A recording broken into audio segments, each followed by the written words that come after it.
The Ashes Express is rolling into Waterloo Station, and England, a bit like Del Boy from Only Fools and Horses, have found their Raquel in the Baywatch love child. That is Jacob Bethell. We'll talk about him. We'll review the fourth day's play at Sydney.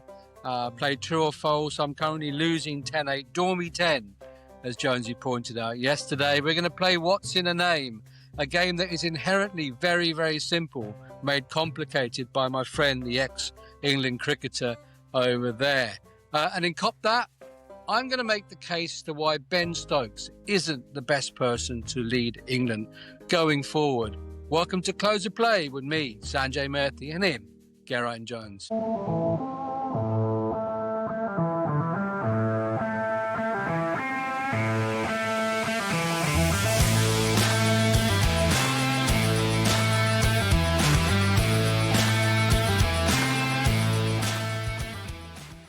So, Jonesy, Australia today started the day, 518 for 7. They ended up 567 with a lead of 183. I think England will be pretty happy with that. They got Steve Smith out early, but Webster got 70 odd. In fact, he had a good game with the ball as well. What do you make of that? Do you think England will be happy? I mean, 183 is a lot of runs anyway, but it's better than 200 plus. Yeah, I think England will be happier with the morning's play than I was with that cheesy intro, and then you just saying, and with him, what's that about? Yeah. Well, it was my Morecambe and Wise attempt. I'm going back to the 19 and 70s, 80s British sitcoms. So, just showing, relating to the age of the people that listen to this show. If you're any younger, you've got no idea what we've been talking about. So maybe we'll just go back to the cricket. but yeah, no, in all seriousness, England would have been, well, as I was, fearful that it was going to be the Steve Smith show in that first session, and they would have just worked their way towards a lead which was going to be out of reach and just completely demoralising. So to get Smith out relatively early and then to mop them up, sort of that would have been a bit of the boost that they needed then to go into to batting on what is still and has been shown to be a pretty good batting wicket. Steve Smith yesterday, we didn't talk about this. He asked Bryden Cast to turn his sunnies from the front to the back of his cap. Under your team with Michael Vaughan, if let's say Ponting or Justin Langer had asked one of your fielders to do that, what do you think would have happened? Well, I suppose it would have been a few grumbles, and it would have been a bit of, a few words probably said. But ultimately, that shining off the light, those lights off the sunscreen, off his sunglasses, coming into his eyes is something. Okay, fair enough. It's just random that where he finds this stuff to look at. Like the other day, it was that poor lady just dishing out ice creams, and she copped absolute pelters for him because she was just trying to give out a chocolate-tipped ice cream, and so it shows the mark of the man in terms of what he's looking at, what his expectations and his little quirks. And even once he got out, he was absolutely fuming that he got out, for the runs that he did, because in his head he had pictured the Steve Smith show for that morning, and so his disappointment, and the cameras kept going to him, and then his mate Marnus came and sat next to him, and they had, they probably had a bit of a cuddle and sort of chatted through it and stuff. But yeah, no, he's got some idiosyncrasy, shall we say. Instead of the Steve Smith show, it turned out to be the Jacob Bethell show. And yet again, an England number 3 is coming out very early, in this case, third ball, because Zac Crawley was out second ball. And I don't know whether you've seen it, but Mitchell Starc has got the wood over this bloke because, in ducker, Crawley just shoulders arms, offers no shot, pinned in front, and then reviews it. I mean, if anybody needs to get back on that plane and go have a little lie down in a sanitarium wherever he lives in Kent, it's got to be Zac Crawley. I think he's done. I said to you before that I thought it was going to be Crawley, Duckett, Sibley as the top 3 for the New Zealand Test. I might have to revise that. Yeah, I think, listen, it wasn't great looking at, but I think you're being slightly harsh on Zac. Yes, yeah, because if I did see it, and the ball came back a tremendous amount. It was still this. They always say in cricket, two types of leaves. I won't say what the word for the first one is, but there's good or there's bad, basically. Yeah. And that wasn't, but it did. But again, I think I spoke yesterday about we're talking about Mitchell Starc and what you expect from a left armer. You expect some freebie wickets because the ball swings back. Look, it thumps into pads, and batters that are new, so in their first 20 balls are vulnerable, and even more so in their first 4 or 5 balls. And that's exactly what happened. It was a complete Hmm. misjudgment.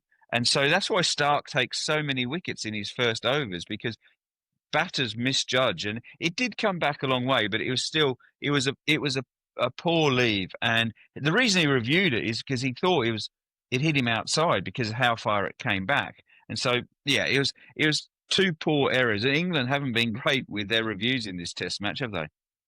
No, I think in that, 1 + 2 = 4 in that sense. It was all right. I get the bit about and it's not like Stark set him up. It was only the second ball, So fine, he left it, whatever. He misjudged it, and the review was a misjudgment as well. But I think those two things together equate to a fairly scrambled brain for me. So I think actually it is going to be Sibley and Duckett, and now Bethell as the top three. Jacob Bethell, he benefited, I think, from not playing, and hopefully no, and that may not apply to Shoaib Bashir, but he benefited from not being part of that sort of, that much vaunted 11 that's going to play baseball cricket and smash the ball out of the park. He's sitting there doing his thing, and things when he has his chance, he goes, well, I'll just play the Jacob Bethell way, like it or not. And he looked calm, composed, and finished the day on 142 not out. Yeah, brilliant. Rob Key, Brendan McCullum. You can probably just imagine. Yeah, you're turning more into David Brent than David Brent, and they would have been doing that little David Brent dance, because that's exactly what they have wanted to happen. Because the other thing is, you're a much better player out of the team than you are in it, obviously. And so Bethel's commodity was rising and rising, especially after the way he played in New Zealand. A lot of people were surprised he didn't carry on and play the first Test match at home after New Zealand, but they went with Pope, and Pope's been given the opportunity. And the longer this Ashes series went, and what we saw from Ollie Pope, the higher the commodity of Bethell rose. And then for him to come out there, and he played beautifully. He played exactly what your number three to, proper shots. He played one on drive, which was just sublime. And that's what me watching is someone who he treated every ball with respect.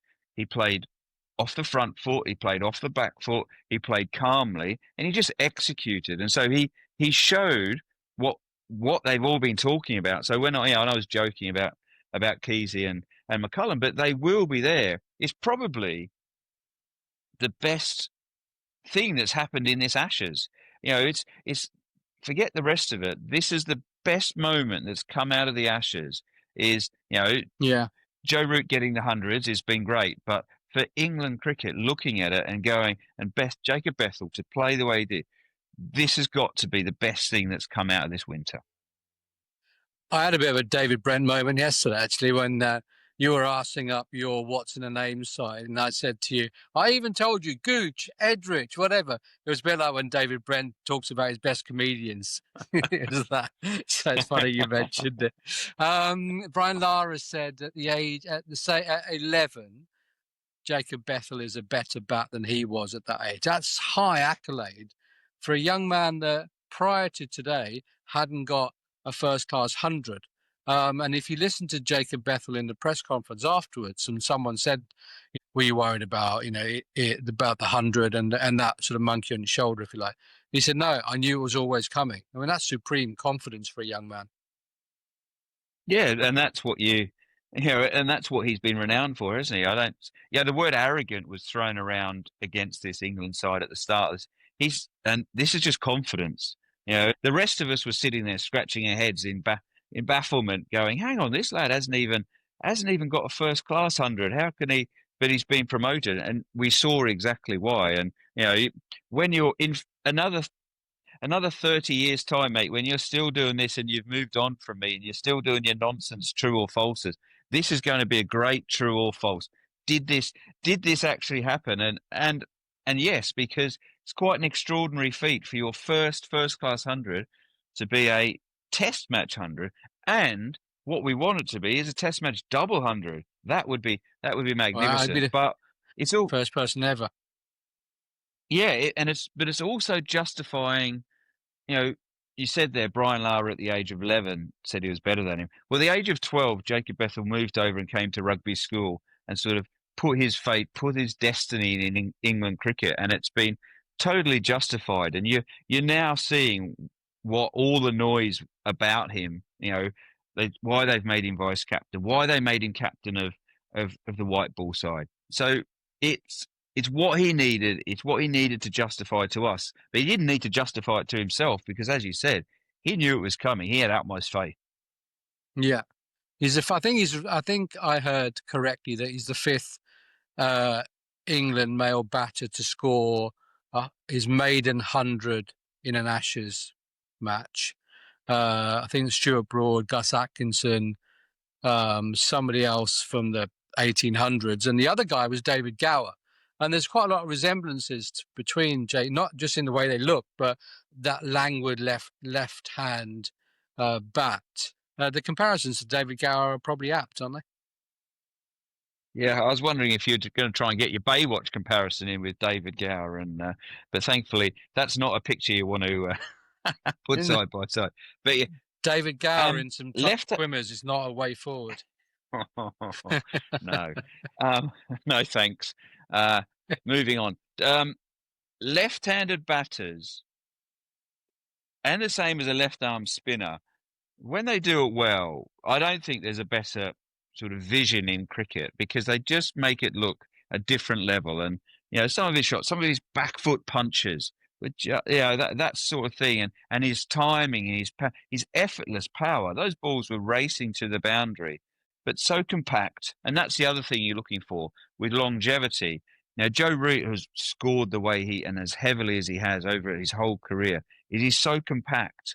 The same positions you get into a batter to defend is the same positions you push a bit further through and you hit it for four. And that's what I was seeing from Jacob Bethell. And he's also very confident against spin. To bring up his 100. It's what you tell younger batters in a way not to do. Come down and hit hard over the top against the spin. But that's that sort of shows that how much confidence he has in his ability to play that. And so we've found our number three, haven't we? That Ollie Pope, he's destined for Surrey now, which is it's a shame because he's got so much.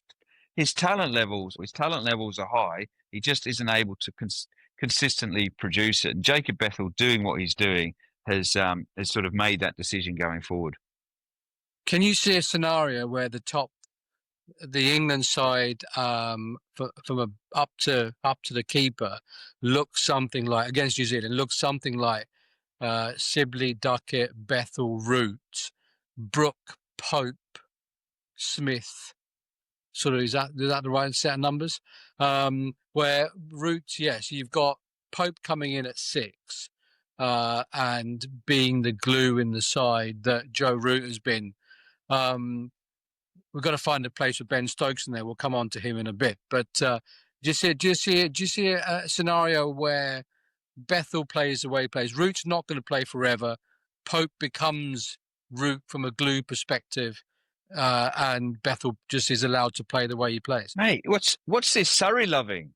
You want Surrey just to come in and bat. Just Sibley up the top, then Pope, Pope's going to have to go away and score a truckload of runs. I don't think that they will bring him in as a middle order player. I think they potentially will give him time away and maybe look at it in terms of, listen, go have some space, go churn out some runs for Surrey, which we know he'll do, but we're just going to have a look elsewhere for a bit. But you are in our future plans. So, unfortunately for Ollie Pope, I don't think they will shuffle him down the order because it's that bit of dignity that he considers himself a top order player. So There might be. I don't know. I know you're banging on about Sibley, but I'm not. I'm not sure. I'm not sure they're convinced about his technique. And I know he gets a lot of runs at first class level. But listen, if anywhere, I know I've said it. Um, I'm a massive Jordan Cox fan. I'm going to support the initial Kent lad. He was PCA Player of the Year. He scored the most. He was leading run scorer in the 100. How he's got to be high up in the considerations. And in a way, it wouldn't surprise, unless he's done something that he shouldn't have to the hierarchy. It wouldn't surprise me if he's someone who's up the top opening the batting. Look, there's going to be a review after this, as there always is. And I think if Key, McCullum especially want to keep their jobs, they need to, in blood, sign a piece of paper that says we're only going to pick people from the county, from first class, from the county championship.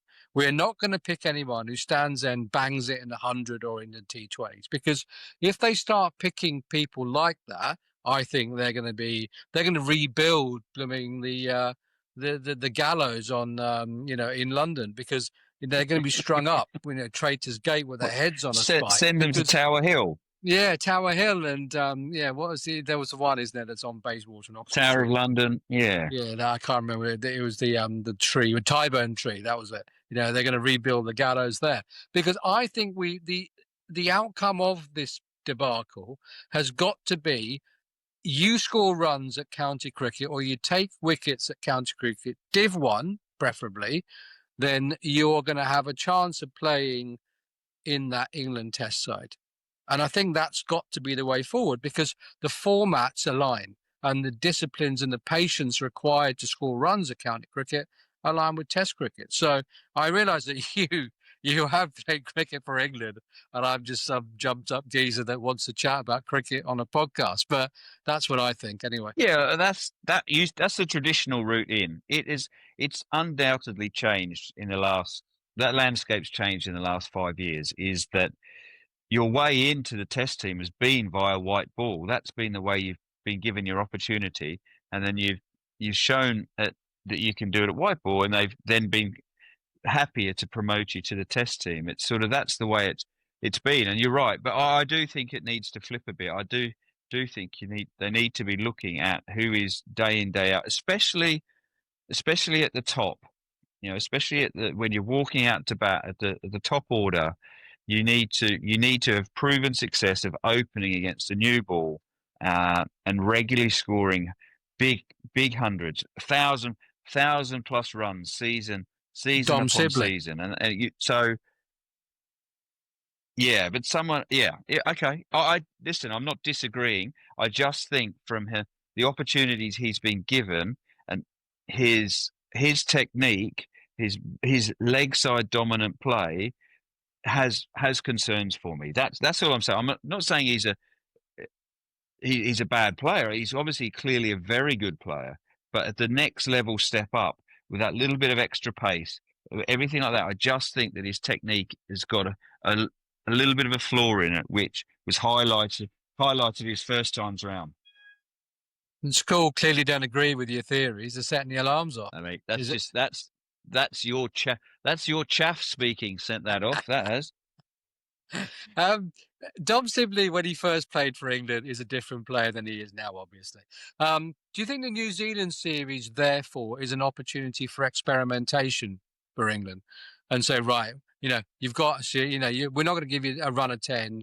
Right, you're going to open for this. I think it's a short series, this one anyway. You're going to open for the 2 or 3 Test matches or whatever it is. Right, you've got to do this. If not, we're going to jettison you and go somewhere else, because England are now working towards a cycle that's the Ashes in 2027 at home. So is it not the opportunity now to rotate? Yeah, and New Zealand will be a tough series. It will be difficult, because they're a side that, a bit like Australia have played in this Ashes. They don't give you much. They punch well above their weight there, and so they make it's quite difficult test cricket. It's at home, which gives us the advantage, but that's the dilemma that Rob Key and Brendan McCullum are now faced with, is especially with Zac Crawley. There's so much chat around what opportunities he's shown. Again, his glimpses. He's got 70s, he's got 80s, but then there's been bits of he's still playing across his pad, and that dismissal into today's play. So he's one where they're probably looking at, is it last chance saloon or for Zac, which they do, they put so much faith in him. It wouldn't surprise me if they don't change, even though the rest of us are looking and think we want to see a change, because it is an opportunity. You're right.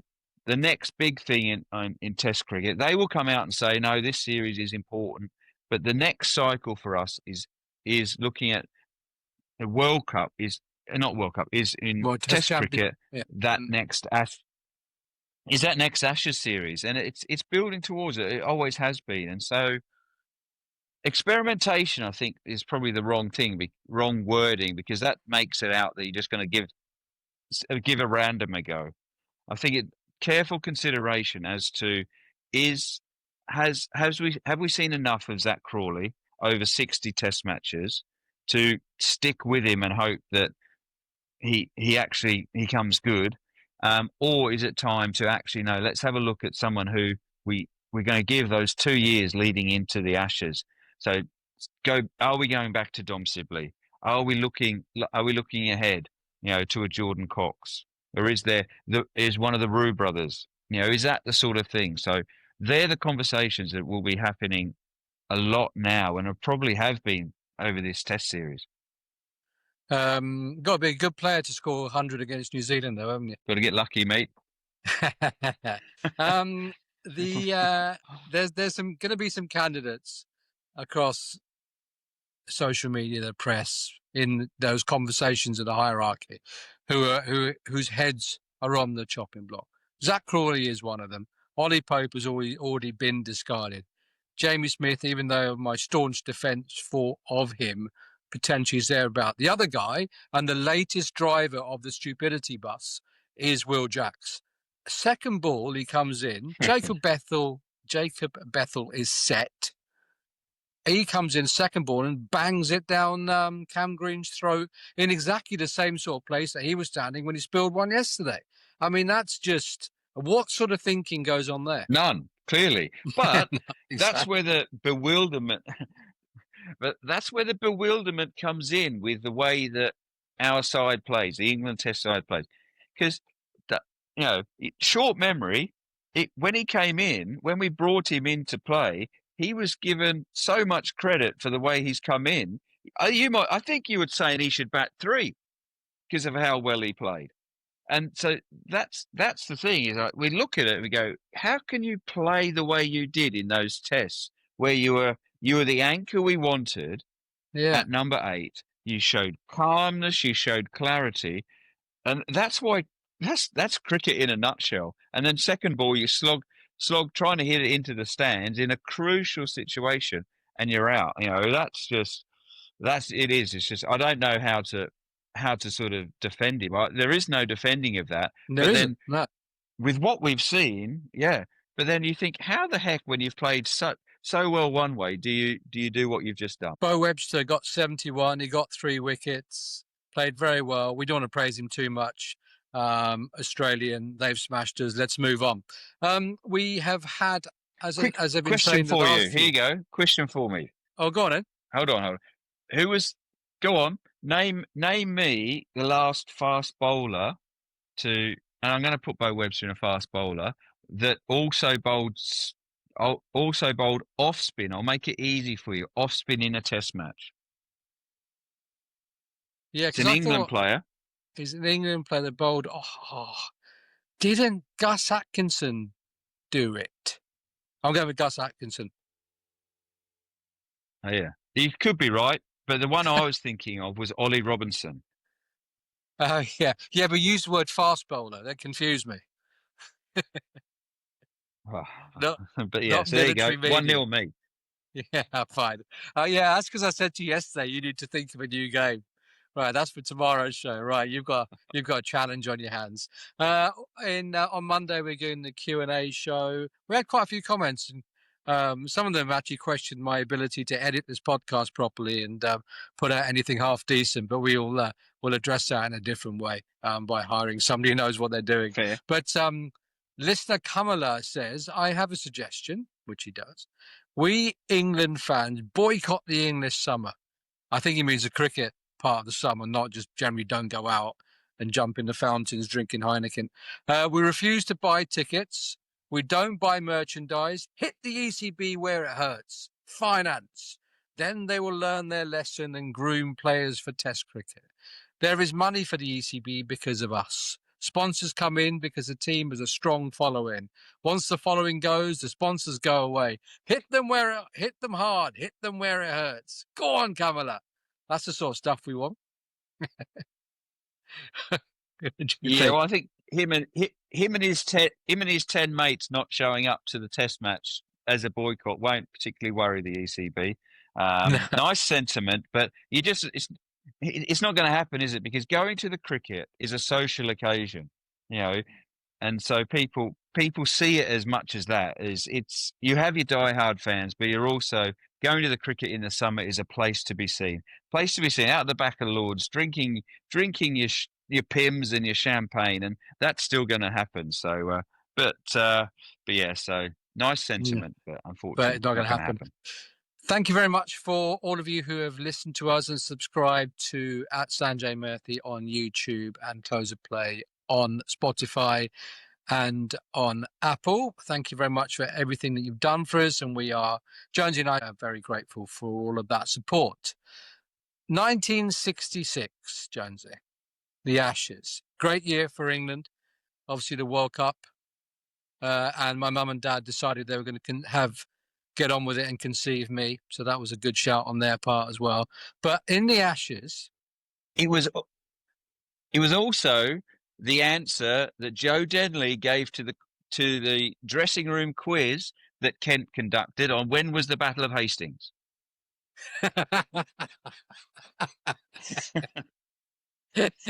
Magnificent. Right. Australia. So this will be the 4th day of the 5th test. Hey, Australia were 3 for 3 with Bob Cowper on 159. He went on to make 307. I knew in one of the true or falses this week, someone had made a 300. It wasn't the other day. It was this geezer, Bob Cowper.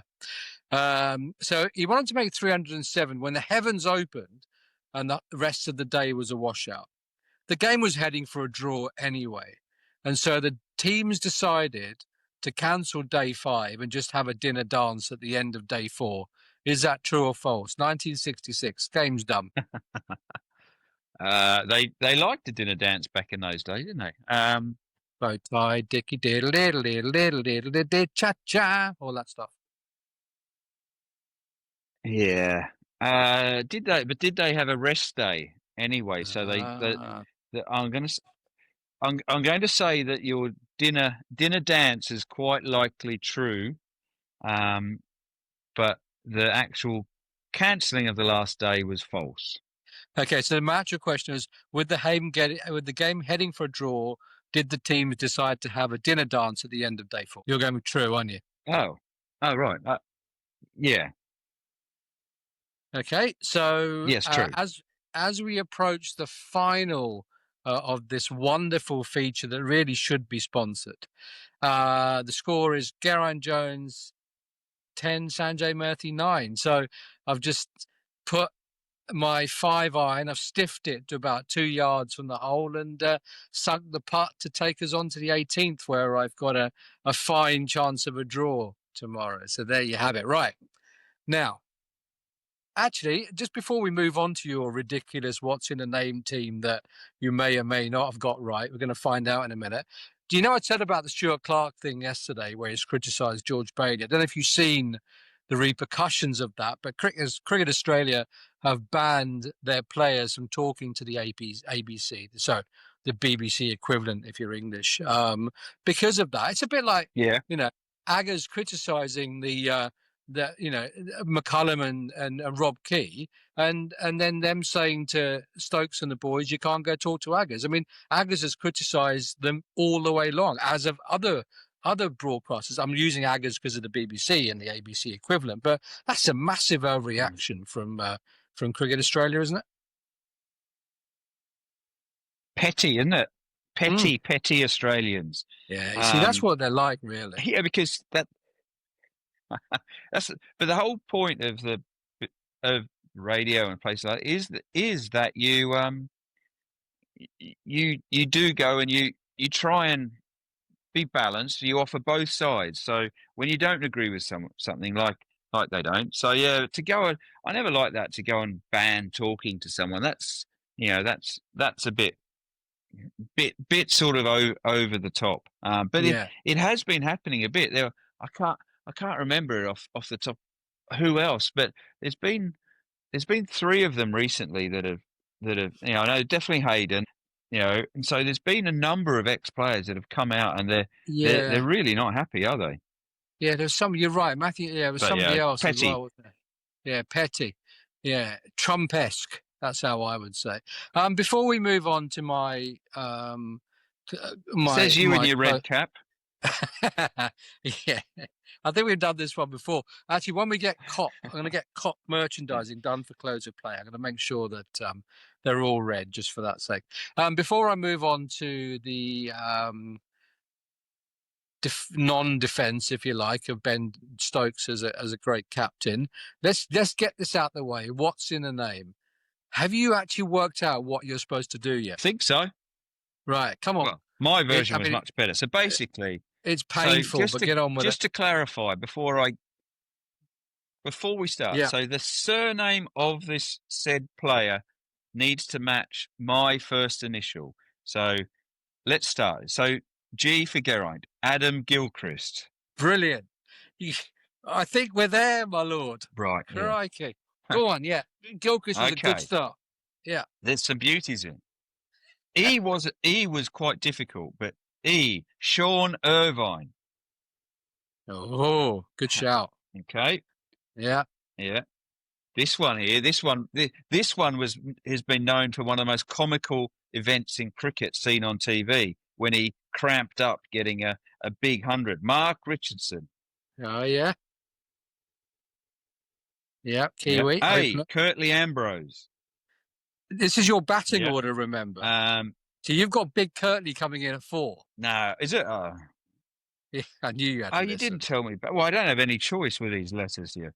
Mark Eilert, the player I played with at Kent, and also grew up in Australia, played for the West Indies, played with at Kent. Brendan Nash. Yeah. T. Chris Tremlett.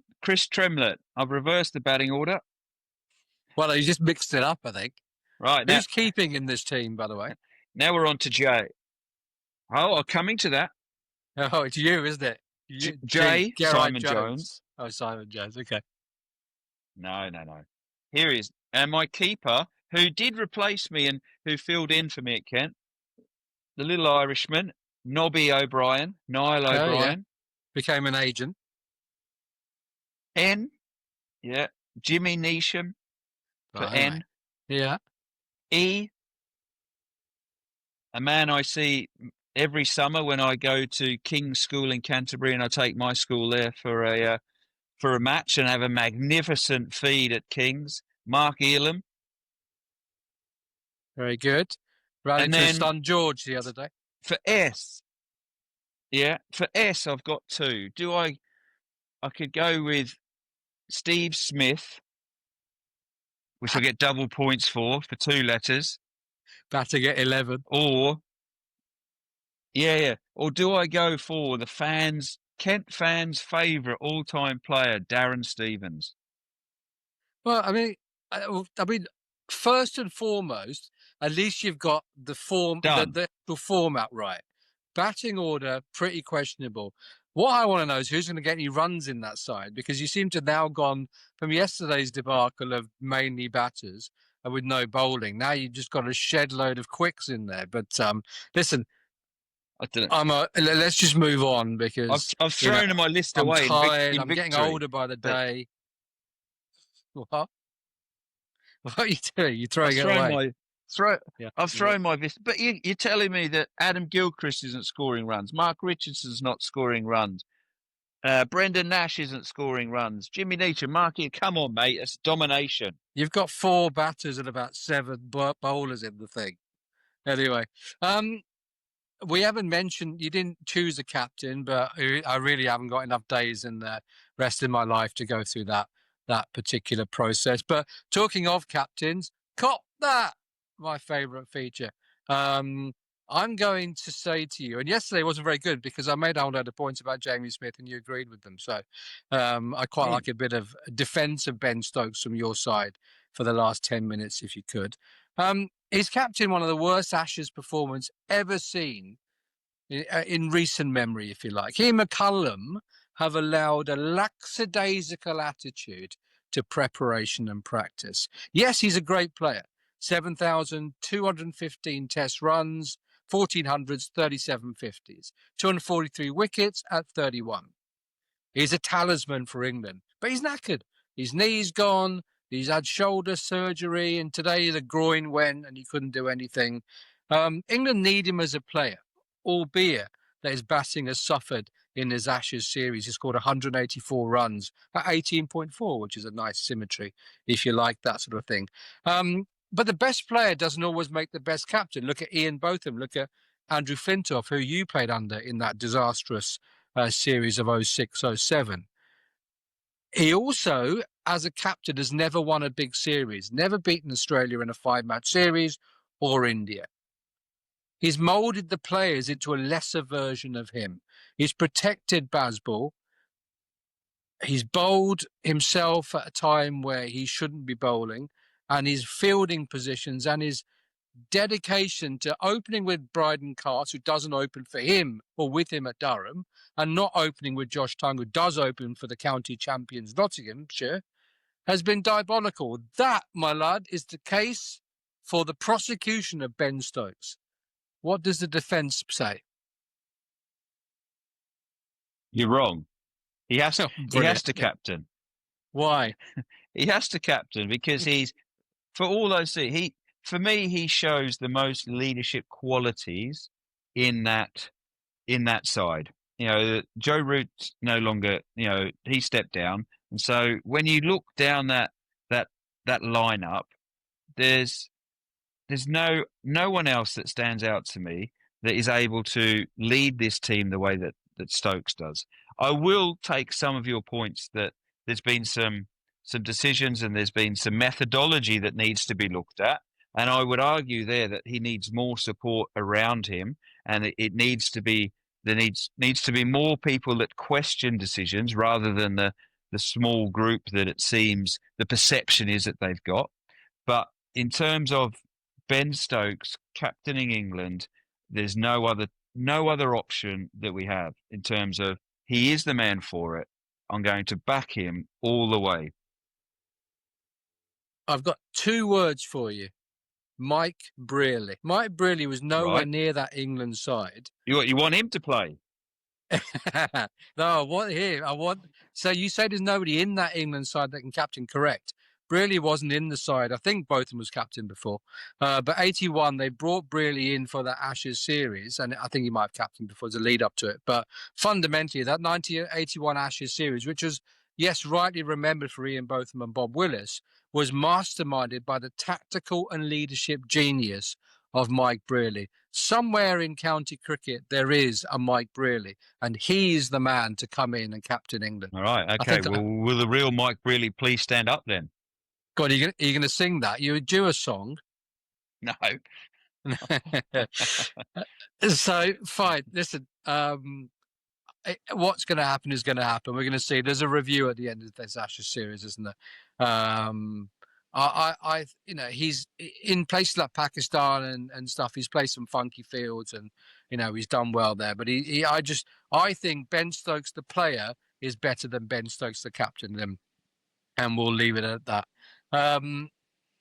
Tomorrow's the last day of the Ashes. It's gone quickly. It's been good fun for us, not necessarily the England boys on the pitch. We'll review we'll do a bit of I don't think the day, well, it depends what happens tomorrow. It depends how long Jacob Bethell bats for as to whether there's a whole day's play or not. What did I say? England were ahead at the moment, 100 and something or other, 183.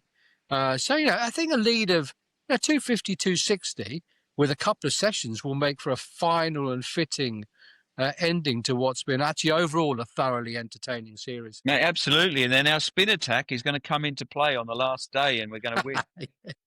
Yeah. So which one of our quicks is going to bowl offies? That's the question, isn't it? You have got a final opportunity. You'll be pleased to know I do have a true or false for you tomorrow, but it's your chance to actually put your thinking cap on. When you've set those poor kids something to do around around demand and supply, or or the 4 Ps of marketing as espoused by Philip Kotler, showing I know something about these things. You can hide behind your desk and set me a quiz for tomorrow.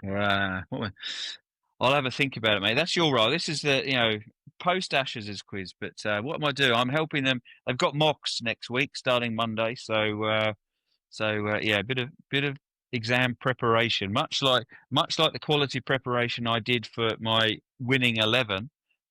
They will be doing that ready for Monday's testing. Let's hope they just don't follow your theory on that and actually do some work. Right, so it's back to me. I'll set you a final quiz for tomorrow outside True or False, mate. Final day of the Ashes, looking forward to it, and I'll speak to you then. Will do. Cheers, mate. Thank you for all of your support for the work that we do here at Close of Play. But to help us, if you could subscribe to Close of Play on Spotify and Apple Podcasts, and also at Sanjay Murthy Cricket on YouTube. It'll help us, we can get more content out there, get more guests, and keep bringing you our, let's hope, unique views on the game that we all love. Thank you very much.